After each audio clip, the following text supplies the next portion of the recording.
Halo guys, assalamualaikum warahmatullahi wabarakatuh. Terima kasih yang udah stay sama channel Yalda sama official guys. Semoga kalian selalu sehat, berkah untuk kita semua. Yang gimana kabar kalian, sehat? Alhamdulillahirobbilalamin. Kaisam waras. Pasallah Kaisam doakannya lagi sakit, Allah sehatkan. Teman Kaisam yang berjuang terus memajikan, tentunya diberikan kekuatan sampai finish. Teman Kaisam yang bahagia juga tentunya jangan lupa bersyukur. Kalian lagi pada ngapain cuy? Maaf ya cuy, Kaisam pakai kacamata bukan gaya-gayaan ini karena memang di taman ini panas banget cuy dan silomen. Jadi kayak Tisam berusaha melindungi mata kayak Tisam karena kayak Tisam bureng cuy. Aduh, nggak apa-apa ya.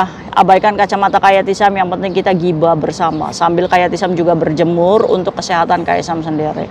Jadi buat kalian bagus ya kalau misalkan ada waktu untuk berjemur, kalian berjemur gitu kan. Bagus nih untuk apa namanya? Membakar lemak-lemak di dalam tubuh. Wes. Hari ini kita bahas kasus yang ada di Kendari yuk. Banyak nih teman-teman Kaisam yang request, Kaisam kronologinya gimana sih itu ibunya, apa penyebab rumahnya hangus itu udah ketahuan apa belum?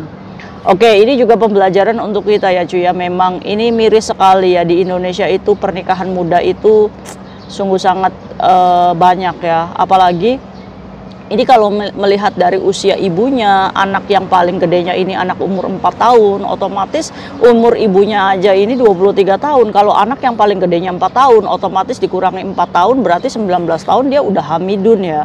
Berarti ini kemungkinannya keluar SMA banget dia ini menikah. Ya namanya juga wanita cantik yang wanita cantik dari lahir gitu ya cuy ya. Ya gimana, udah laku keras ini. Sejak keluar SMA udah memilih untuk menikah muda. Yang nggak apa-apa, itu adalah pilihan. Tapi saat 23 usianya ternyata media sosial itu membludak ya, ada TikTok, ada Instagram. Jadi merasa bahwa masa mudanya ini kerenggut gitu kan, belum bebas ya kan, masa-masa belum dewasa. Oke, jadi ini kejadiannya di Kendari ya cuy ya, di Sulawesi Tenggara. Ini di desa Puwatu ya, kecamatan Puwatu. Ini di desa di Provinsi Kendari, Sulawesi Tenggara. Nah di RT 10. Ini terjadi di tanggal 6 ya. Ini ibunya meninggalkan 4 anaknya ini di dalam rumah cuy. 4 anaknya di dalam rumah. Sebenarnya posisi ibunya ini tinggal di rumah milik ayahnya ya. Jadi di rumah itu tuh sebenarnya ada ayahnya, ada adiknya juga. Hanya pas kejadian adiknya ini lagi posisinya kerja. Jadi biasanya hari-harinya juga dibantu sama adiknya ya cuy ya. Tapi karena adiknya kerja, kebutuhan hidup ya kan, akhirnya 4 orang anak ini diasuh oleh ibu tunggal ya cuy ya. Karena mereka ini sudah bercerai posisinya, divorce. Enak banget ya suaminya, anaknya ikut ibunya semua ya kan. Itu pun ibunya juga bekerja keras untuk memenuhi kebutuhan 4 anaknya ini.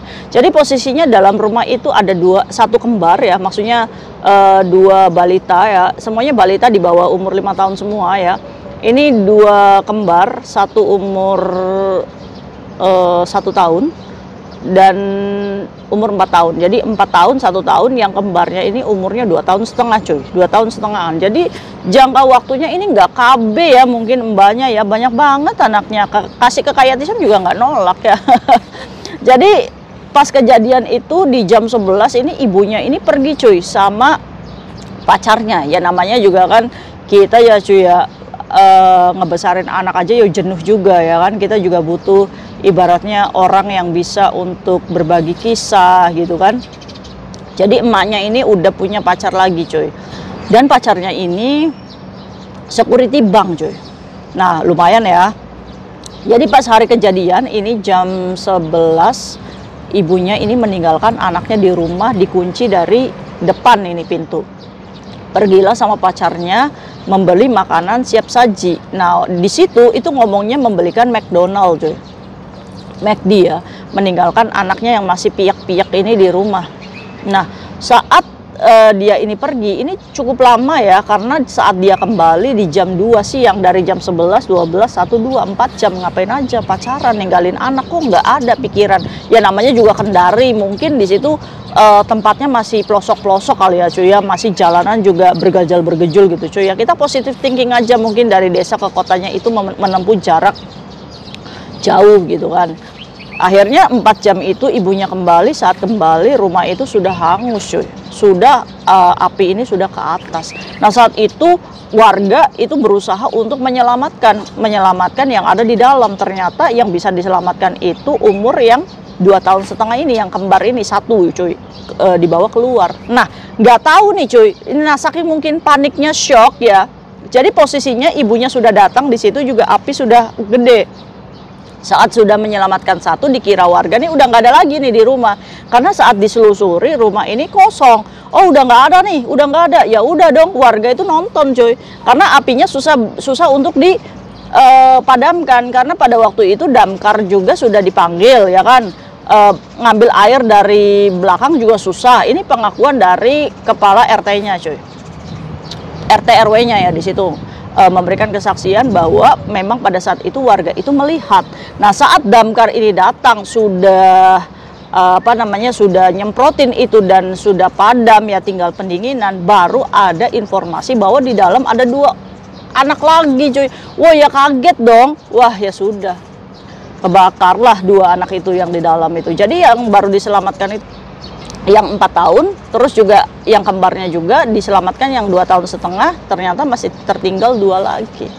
Nah yang 4 tahun itu karena dia kelihatan oleh warga, jadi masih bisa diselamatkan, luka bakar ya. Nah di kejadian itu di tanggal 6, di tanggal 7-nya yang kembarnya satunya yang 2,5 tahun itu yang ditemukan ya, yang diselamatkan itu nggak ketolong. Jadi udah meninggoy ya, yang 2,5 tahun kembar. Nah pas damkar sudah memadamkan, ternyata di dalam ini ada 2 lagi. Ternyata kalian tahu ada di mana? Ada di sebelah kanan rumah, di pojok, dipepet lemari, ditumpuk-tumpuk pakaian di situ. Bayangin nggak, 2 anak ini lagi kepanasan ya kan? Akhirnya apa? Akhirnya lagi ini berpelukan. 2 anak itu meninggal juga ya. Jadi korbannya itu 3. Yaitu tadi yang kejebak di tumpukan lemari itu ya, yang baju-baju 2, umur 1 tahun dan umur 2,5 tahun. Terus yang kembarnya yang satu diselamatkan itu pun meninggal di tanggal 7-nya. Jadi 3 korbannya. Yang masih hidup ini yang kakaknya yang paling gede 4 tahun. Nah ibunya masih belum bisa dimintain keterangan karena shock ya cuy ya. Iyalah. Jadi banyak ya netizen itu membuli ya di luar sana, dasar ibu yang tidak bertanggung jawab. Padahal kan kita nggak pernah tahu gitu posisinya dia dalam menjaga ke-4 anaknya. Belum tentu loh kalian juga bisa seperti beliau gitu kan. Jadi di sini kayak Tisam itu menyarankan ya untuk tidak saling membuli ya, karena orang yang paling terluka hatinya, orang yang paling hancur adalah ya ibunya ini yang umur 23 ini. Ibu muda yang berusaha untuk melindungi anaknya, yang berusaha berniat untuk memberikan makanan burger ke anaknya gitu kan. Ya takdir berkata seperti ini.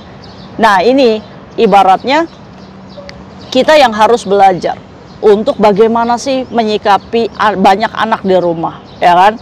Nah itu cuy. Jadi buat kalian yang ada di Hong Kong, jadi hati-hati tuh ya dalam menitipkan anak kita yang masih balita ya kan. Memang kita bekerja di Hong Kong itu tujuannya untuk mencari uang ya cuy ya. Jadi kita juga harus bisa menitipkan anak kita di Indonesia itu benar-benar gitu kan kepada saudara atau ibu. Jadi kita harus pantau fasilitasnya kurang enggak atau apa ya kan. Nah itu ya kejadian yang ada di Kendari. Kalian bisa bayangin ke warga-warga nonton, setelah nonton gitu kan, tahu kalau misalkan di dalam masih ada 2 lagi, ya udah di ujung pasrah ya. Labofor ya, polisi sedang menyelidiki penyebab kematiannya ya, penyebab api itu muncul dari mana. Tapi menurut pengakuan warga, api ini muncul dari dapur cuy. Nah sedangkan para korban ini ada di kamar depan cuy. Harusnya sih dalam 10-15 menit itu sebenarnya korban-korban ini bisa diselamatkan. Hanya saja informasi warga ini tidak menemukan 2 orang di situ, jadi sepi itu tuh. Mungkin saking ketakutannya ya, namanya bayi belum bisa ngomong kali ya cuy ya. Banyak orang juga takut gitu kan. Jadi dia berusaha untuk menyelamatkan diri di pakaian-pakaian gitu kan, dan ternyata itu nggak kelihatan, namanya juga bayi mungil ya kan. Ya Allah Gusti, ada-ada aja 3 anak yang meninggal. Ini hebat ibunya ya, punya anak 4 gitu kan. Ya kita ambil hikmah positifnya aja. Ini karena dia pergi sama pacarnya, jadi langsung disuuzonin gitu kan. Ya ini makanya ya, hati-hati jauh juga untuk kita dalam meninggalkan anak majikan di rumah. Ini juga ada pembelajarannya untuk pekerja migran di luar sana ya. Jadi kalian tuh jangan tinggalkan anak majikan kalian di rumah sendirian. Karena apa? Karena takutnya seperti ini, karena anak lagi aktif-aktifnya gitu kan, nggak tahu apa yang terjadi, bisa-bisa kalian di self rodeo gara-gara kelalaian dalam menjaga anak. Ingat loh, anak di Hong Kong itu ada undang-undangnya. Kalian lalai aja kan, itu udah bisa terjerat cuy. Visa kita hancur sudah di Hong Kong. Ya maka dari itu, kalau searjen apapun itu kalian gendong anak kalian, bawa pergi. Jadi jangan tinggalkan anak kalian di rumah ya sendirian. Itu kalian bisa terjerat self rodeo. Nah itu mungkin kronologi yang bisa kayak Tisam share ke kalian tentang apa namanya 3 anak menjadi korban ya, hangus kebakar semuanya. Ya ini ibaratnya masih panjang umur untuk kakaknya ya yang 4 tahun. Ya semoga ibunya mentalnya sehat lagi dan bisa menghadapi ujian ini. Sesungguhnya orang yang terpukul adalah ya ibunya cuy. Ya dibalik salahnya ini kan bisa menjadikan pembelajaran untuk yang lain. Se-Indonesia lo membuli ibunya ya. Karena tidak mudah untuk menjadi ibu muda dengan konsekuensi yang seperti ini. Ya kita doakan yang terbaik saja dan ambil pembelajarannya, jangan dicontoh dan jangan tinggalkan anak kalian sendiri dikunci. Itu sangat berbahaya. Jadi ibunya ini mengklarifikasi ya cuy ya. Kalau kejadiannya tahu seperti ini, lebih baik kita makan telur aja di rumah gitu kan. Ya kan? Ya namanya juga orang yang pengen keinginan punya apa namanya, pengen bawa anaknya makan, ya udah dibawa aja semuanya sih, hitung-hitung jalan-jalan refreshing gitu kan. Ya kembali lagi keterbatasan uang juga ya cuy ya. Niat baik berujung musibah ya seperti ini. Tapi ini adalah ujiannya ya harus dijalani gitu kan, karena ini sudah menjadi isu nasional ya, kita ambil pembelajarannya ya. Jangan lupa doakan semoga ini bisa menjadi cambuk pembelajaran kita sebagai seorang ibu. See you next video, bye bye. Assalamualaikum warahmatullahi wabarakatuh. Bye.